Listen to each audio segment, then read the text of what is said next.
If you can imagine trying to navigate this world all day, every day, then you will understand why even the most successful person on the spectrum feels like he or she is always at the edge of a precipice.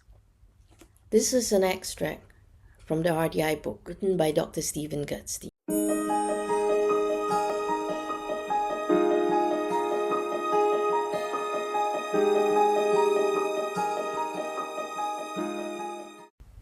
Over the years, I have talked at length with many adults on the autism spectrum about their lives and their dreams.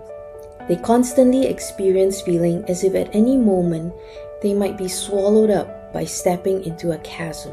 They feel discouraged, hopeless of attaining many of the things we take for granted. True friendship, a comfortable work environment, and a loving, intimate relationship. If you can imagine trying to navigate this world all day, every day, then you will understand why even the most successful person on the spectrum feels like he or she is always at the edge of a precipice. This is an extract from the RDI book written by Dr. Stephen Gutstein. That short passage reminds me of a young boy I used to work with. He was 8 years old when I first met him. I remember when he first came to us, he was highly anxious, and to the extent that even affected his physical health. He was extremely underweight. No matter what supplements his parents gave him, he still found it very difficult to put on weight. When we started RDI with him, first goal was to build his feelings of competence in order to reduce that anxiety that he felt. We gave him opportunities to meet challenges and to overcome these challenges. And gradually he found he could cope and he was able to manage. But even though he had grown so much, even though he had changed so much, when it came time for him to transition from a special school to the mainstream, he hesitated.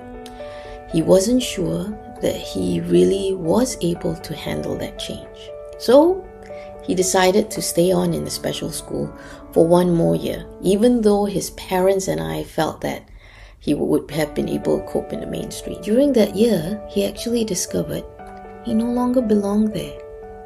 And that was when he was ready to take that leap of faith. The transition into the mainstream was not without challenges. It was tough, but he handled it and he got through it. Because by then, he had the resilience to deal with the challenges that came his way. Today, he's a confident and introspective young man. In fact, he was one of our first RDI graduates to actually serve national service. With his anxiety, we once thought it would never have been possible. Look for small, everyday moments where your child can problem solve. A broken grocery bag handle, a missing spoon at the dinner table, or a puzzle piece that won't fit. Present these as opportunities, not obstacles. Each time your child works through one, they're not just solving a problem, they're building their own resilience and their feelings of competence. If you're wondering, how do I move my child from anxiety to independence? RDI offers a clear relationship roadmap.